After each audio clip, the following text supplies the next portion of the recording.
السلام علیکم میرے ساتھیوں اور میرے اہل وطن. آج کا عنوان ہے اے طائر لاؤتی اس رزق سے موت اچھی. یہ عنوان جب آپ میرا پورا سنیں گے آخر تک آپ کو یہ عنوان کیوں رکھا ہے آپ کی سمجھ آ جائے گا. اللہ تعالی ہم سب کے روزے اور دعائیں قبول کرے اور گناہوں کو معاف کرے اور کرونا کی وبا کو ختم کر دے.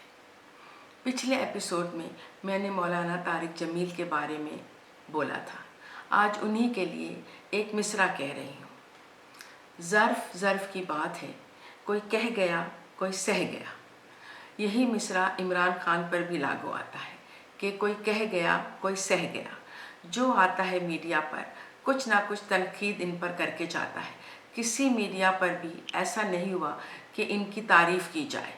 مستقل وہ انسان کام کر رہا ہے، عوام کی فکر میں ہے، لیکن اینکر حضرات فوراً سے اپوزیشن کو بلا کر بٹھا لیتے ہیں اور پھر ان سب کے عمران خان کی حکومت پر تبصرے شروع ہو جاتے ہیں.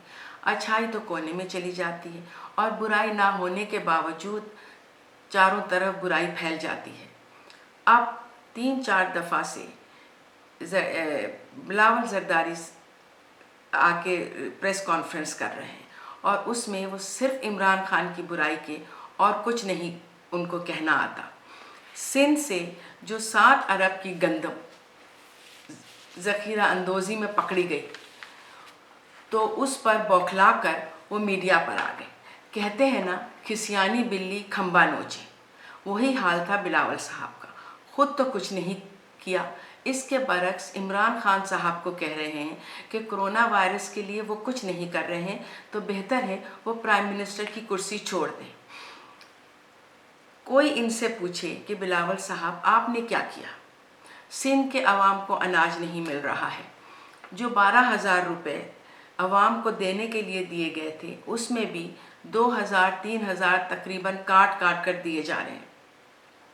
روزانہ سندھ کے کسی نہ کسی شہر سے احتجاج دکھا رہے ہیں. لوگ سڑکوں پر آ کر احتجاج کر رہے ہیں کہ ہم بھوکے ہیں، ہمیں اناج نہیں مل رہا ہے. سندھ حکومت ہمارا اناج بیچ دے رہی ہے. آج پتہ چلا کہ سندھ حکومت غریبوں کو جو مفت دینے والا اناج ہے وہ سستے داموں میں یوٹیلیٹی اسٹور میں بیچ رہی ہے. یہ سب باتیں چھپانے کے لیے وفاق پر آ کر چلاتے ہیں. سارے صوبوں میں سامان دیانتداری سے دیا جا رہا ہے سوائے صوبے سندھ کے. یہ تو حال ہے بلاول صاحب آپ کے صوبے کا. سب ملے ہوئے ہیں، کسی طرح ہوس پوری نہیں ہو رہی. اور پھر بلاول زرداری کے تقریر کے بعد میڈیا والوں نے فوراً اپوزیشن کو بلا لیا تبصرے کے لیے. کیا ان کو اندازہ نہیں تھا کہ اس میں کتنا سچ ہے اور کتنا جھوٹ ہے؟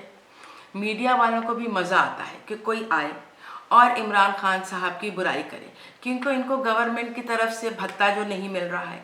جب پہلے حکمرانوں کے وقت کوئی بھی کام عوام کے حق میں نہیں ہوتا تھا لیکن میڈیا خاموش تھا کیونکہ میڈیا اور اینکرز کو بھتہ جو مل رہا تھا خاموش رہنے کے لیے. عوام اور ملک جائے بھاڑ میں، ان کو اس سے کوئی غرض نہیں تھی. اشتہارات ویسے ہی آ رہے ہیں، آمدنی ٹھیک ٹھاک ہو رہی ہے. میڈیا کے بڑے اینکرز کو چھوڑ کر باقی سارے ورکرز کو 2-3 مہینے کی تنخواہ نہیں دے رہے ہیں اور جو مشکل سے دے پا رہے ہیں اس میں بھی 15 سے 20% تنخواہ کاٹ کر دے رہے ہیں. اپنے ورکرز کا کوئی خیال نہیں. اللہ ہی ان کو سمجھے، ان کو ہدایت دے اور اللہ ہی ان کو سزا دے. یا تو پھر عمران صاحب کو ترکی کے پریزیڈنٹ کی طرح سارے میڈیا کو بند کر دیں اور رشوت خوروں کو جیل میں ڈال دیں. ترکی کی طرح سختی کریں تب کوئی بات بنے گی. اور پھر یہ نہ ہو جو آج کل ہو رہا ہے. جتنا بھی بڑا چور ہوگا، رشوت خور ہوگا، ملک کو لوٹنے والا ہوگا، اس کو پکڑیں گے اور پھر ضمانت پر چھوڑ دیں گے. وہ سکون سے گھر میں رہے. ایسا کسی غریب کے ساتھ کیوں نہیں ہوتا جو معمولی چوری کر کے پکڑا گیا ہو؟ جب وہ جیل میں بیمار ہوتا ہے تو اس کو ضمانت پر کیوں نہیں رہا کیا جاتا؟ میں عدالتوں سے پوچھ رہی ہوں، یہ سہولت صرف امیروں کے لیے کیوں ہے، غریبوں کے لیے کیوں نہیں؟ کاش پرائم منسٹر صاحب اس قانون کو بدلیں. یہ قانون ملیشیا اور ترکی میں کیوں نہیں ہے، صرف پاکستان میں ہی کیوں ہے؟